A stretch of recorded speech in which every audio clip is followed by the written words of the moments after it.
another edition of Engineering and You, the program where we bring to you engineers that have proven themselves in their field of endeavor, and they are always there every Friday to encourage young people, especially secondary school leavers and probably some undergraduates, on the reason why they must choose engineering, because so good the engineer, like I always say on this program, so good the society. My name is Tunde, and this program is sponsored by Prince Engineer Mrs. Shillon, FNSC. Is the reason why we are coming to your viewing pleasure every Friday at this time. And then before we set the ball rolling, we would like to say happy International Women's Day to all our female folks around the world watching this program. So to start, it's a very interactive one. We get to talk to you. You also get to talk to us and answer our question. So the question for today is, in which part of the body would we be able to find the hammer, the anvil, and the stirrup? The hammer, the anvil, and the stirrup. Which part of the body will you find that? If you know the answer, please call us or go to our various social media handle and drop the answer. You can be rest assured that you get your prize courtesy of our sponsor, Prince Engineer Mrs. Shillon, FNSC, and that.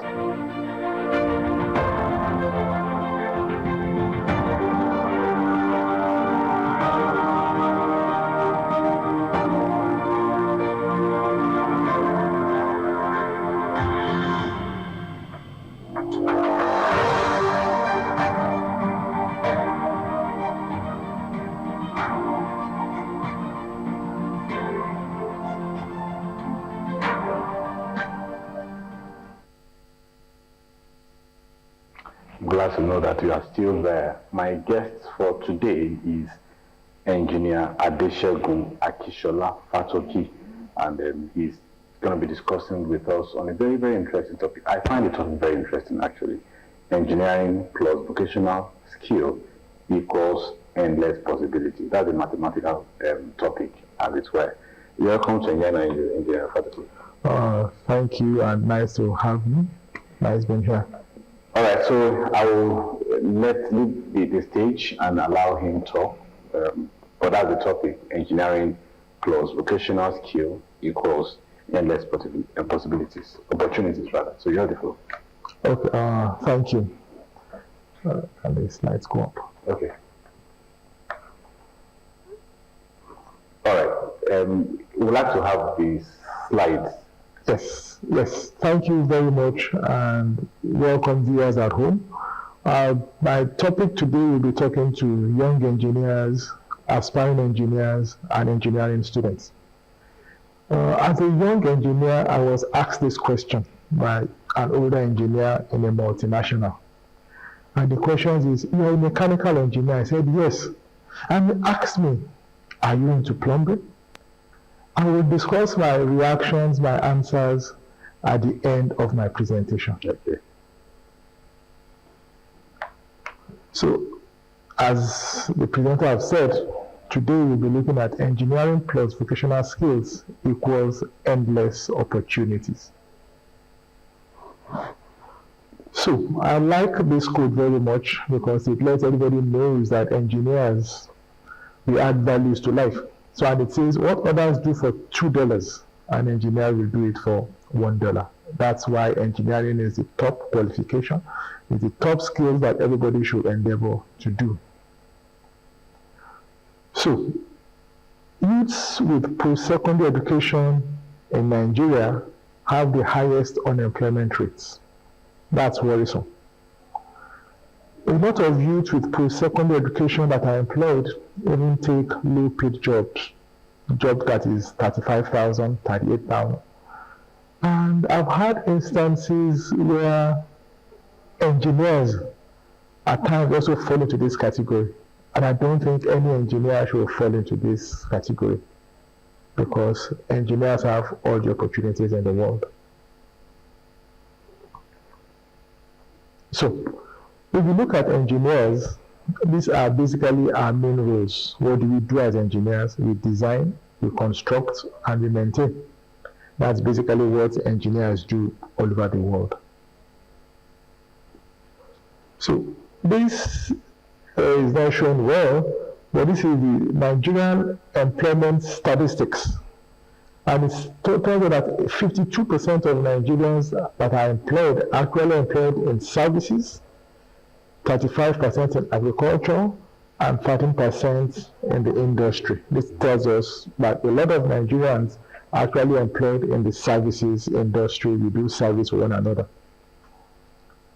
So when engineers are engaged in the industry, what do they do mainly? They are engaged either as site engineers or installation engineers and as maintenance engineers. This is basically the two key roles that engineers are engaged in today in Nigeria, except for those ones that are into academia. So very little percentage of engineers today actually engaged as design engineers. A lot of us are engaged as maintenance engineers. If you work in Coca-Cola, if you work in NBL, you're a maintenance engineer, you help them maintain their plants, you work with NEPA. Most of us are engaged as maintenance engineers. So what does a maintenance engineer do? They inspect, they test, they repair, they service, they replace, they develop and implement maintenance schedule. But they're in charge of the maintenance of an organization, in charge of the maintenance of equipment and stuff that is done by an engineer. That is what they do. So who do they work with? So in the maintenance engineering, there is a crew. You have the craftsman, you have the technicians. Depending on the size of the company, you might have the engineers or the technologists. Some will have the two, others will just have either a technologist at the head of that crew or an engineer as the head of the crew. So these are the people in the crew. So that means that engineer in that organization supervises the craftsman, supervises the technician to ensure that the job is done. So it's also the role of the engineer to make sure that the maintenance job is done on time and on budget. That is basically what the engineer is there to do. So in big organizations, you have the craftsmen are supervised by the engineers. But if you look at it, because that organization is big, you have that organization bring in craftsmen. You have that organization bring in technicians. That organization will also bring in engineers. They will give the engineer a little bit of training on what the craftsman do, but the craftsman will be trained. So the engineer just has to do that oversight function. That is what the engineer will do in a big organization. But the Nigerian economy, as it were, actually needs engineers and technologists to starting engineering services companies. That is what we need. That is what our economy needs. So that is why I said engineering plus vocational skills is what is needed to start a small, medium enterprise. That's where the endless opportunities come from. You as an engineer, there is no way you can effectively supervise a craftsman if you don't know what that craftsman does. It's not possible. So that means you have to, if it is going to be your own organization that is not that big, then you need to learn what that craftsman does initially so you can effectively supervise him. Because if you don't know what he does, you cannot effectively supervise him. So that is why the engineer needs vocational skills to be able to start a small and medium enterprise. It is unheard of that in most cases, look at the domestic level, it is the craftsman that should be under supervision that is actually taking jobs. The job should be actually taken by small engineering companies that will hire the craftsman. But we don't usually do that. There's a missing link. And that missing link is huge opportunities for young engineers, for aspiring engineers, and everybody. So, as I've said, you cannot supervise effectively what a craftsman does if you don't know what he does. So that engineer that wants to go into that craftsman's business needs to do that. And secondly, the engineering curricula, you need to tweak it. You need to implement it with a maintenance flavor. Because whether you like it or not, it's too much to the design side, but not a lot of us go into the design. So we need to, it's the same curriculum, but we just need to tweak it to have the maintenance flavor. So back to my other question. Yes, I said I was going to answer this question at the end of my presentation. So as I said, as a young engineer, I was asked that question. And when the guy asked me, can we have the question back, please? So when the guy asked me, I felt bad. Now, why are you asking me, a whole engineer, that am I into plumbing? Now, no, why should I be into plumbing? But 2 years later, I understand what the man was telling me. That was the area when they were building estates in Nigeria. They needed engineers that will help them work with the artisans to build the estates.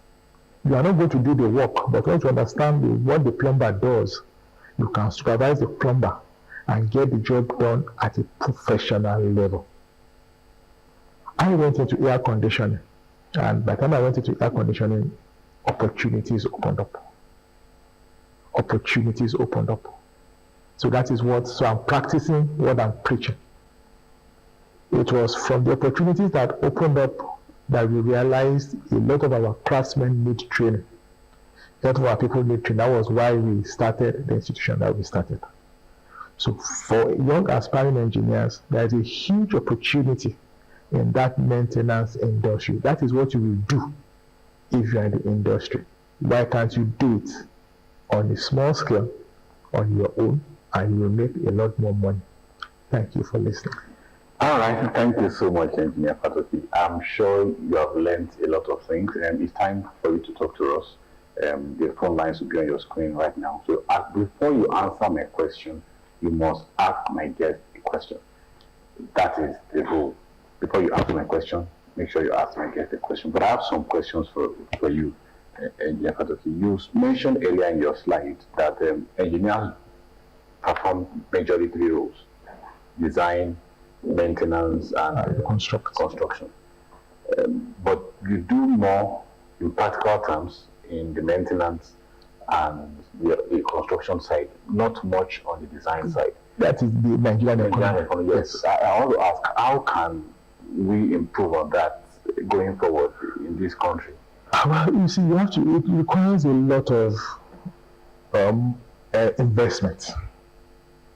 Look at your equipment here. If I'm going to start up a manufacturing plant, to start manufacturing all this equipment, it needs a lot of investment. If I don't have that manufacturing plant, I will not do a lot of design. It is the architects and people like that do a lot of that design.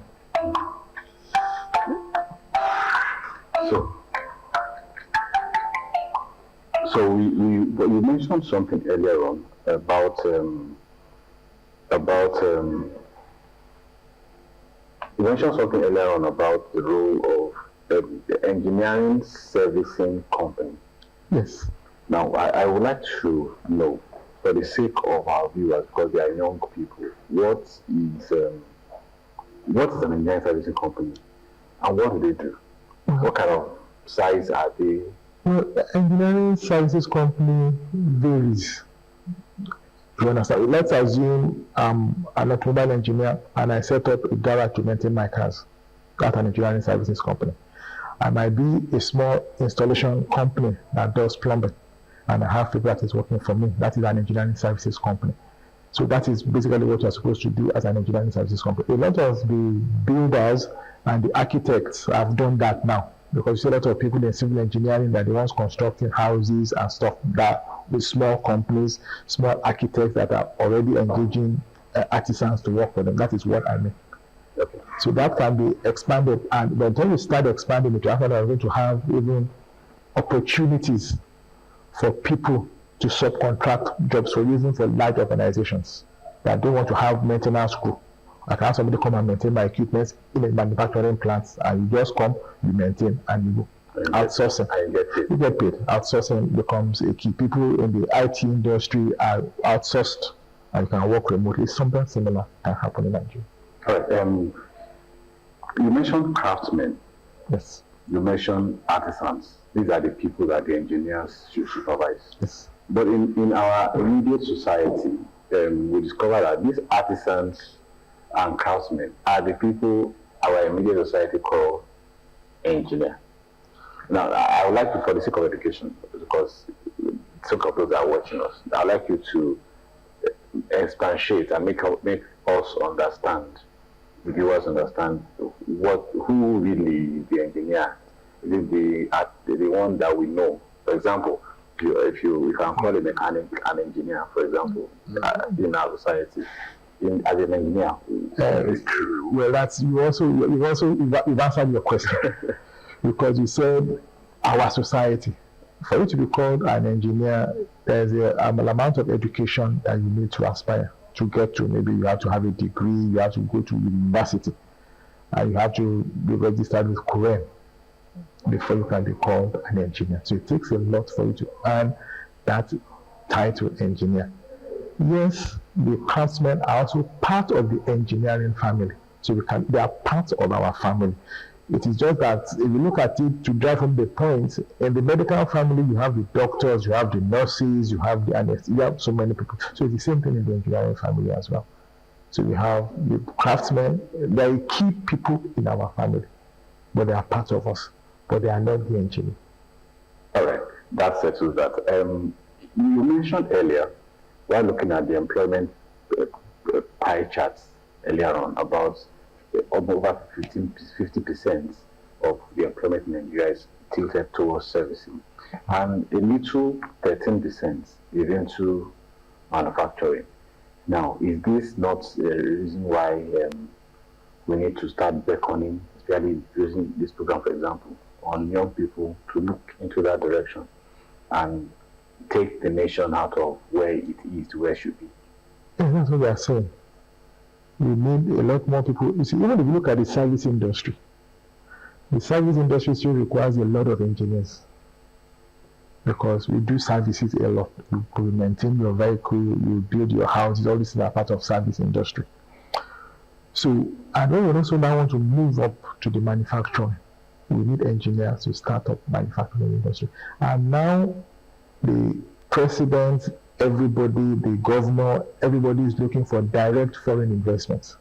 When these people bring in their factories, number one, they need engineers that will help them install. They need engineers that will lead the maintenance team. So we need a lot more people to come into engineering. And not only do you excel as an engineer in engineering, you also they even still come and snatch engineers to do auditing work. How? Well, how is engineering? Lots of audit firms will hire engineers and train them to be auditors. Because you cannot audit an engineering firm if you don't speak the language. Okay. So it started about the late 80s, that was when they started. So a lot of engineers went into banking, a lot of engineers went into authorizing and management consultants because they realized that if you are not an engineer, you don't speak that language, you can't audit them. So many opportunities lie in the field of engineering. Yes. Okay, as we close to, I expected that calls will come in, but since there is no, you mentioned earlier about adjusting a little bit the curriculum. But I want to come from this angle. Most people studying mechanical engineering, for example, they end up knowing more about the theories, how it works, the designs, and all of that.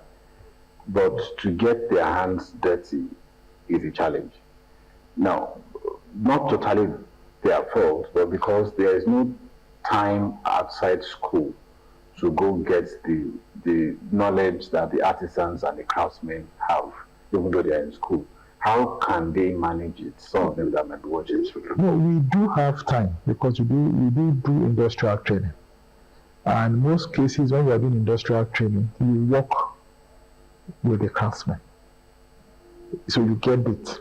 It is the interest that we need to arouse. It is the interest that should be built up. That is what I'm saying. And when I said with a flavor, when we take a typical mechanical engineering course, we have a course that we do that is called fluid mechanics. So the first fluid mechanics can be flavored into plumbing. So the student can also see the practical application of fluid mechanics in plumbing. You understand what I'm saying? So that is the flavor. So if that student can see practically the design of plumbing a house, of plumbing an estate in fluid mechanics, not just the design, but you design it to go and test it out, that flavor will make you get more interest into plumbing. That is the flavor I'm saying. It's not change the curriculum. Just start to implement it with that flavor. Also, the problem is not with the curriculum. No. Just implement the curriculum with that flavor. All right. I would like to put you on the seat, the hot seat, so to speak. Look into the camera. Someone is watching, and just encourage someone as your parting shot to study engineering. Well, as I say to the young people, engineers do what others will do for $2 for $1. And the field of engineering is huge. The opportunities locally, internationally will always be there. Because look around you, everything is engineering. So come, join our family, a happy big family. Thank you. All right, thank you, Engineer Adesegun Akinshola Patoki. He said you should come and join the family. So the family is open, the family is welcoming, and there's money in the family, actually. All right, on this note, I'd like to say a big thank you to my guests for coming, and a big thank you to you for watching and being part of the program. Though we expected the calls, but you couldn't come in. So for the question for today, we'll give you a window to continue with us on our social media platforms. And for the question for the week, we have: what element has the minimum atomic number of 8 electrons in its outermost shell? If you know the answer, our social media handles are on your screen. Drop it there. Someone will be ready to harvest those answers. And if you are correct, you get your gift, courtesy of our sponsor, Prince Engineer Yemisi Shillong, FMSC. Now it's time to go, and many thanks to you for joining us. Many thanks to our sponsor, Prince Engineer Yemisi Shillong, for being the author of this program. Thank you so much, and till next week. My name is Tunde Olamiro. Bye-bye.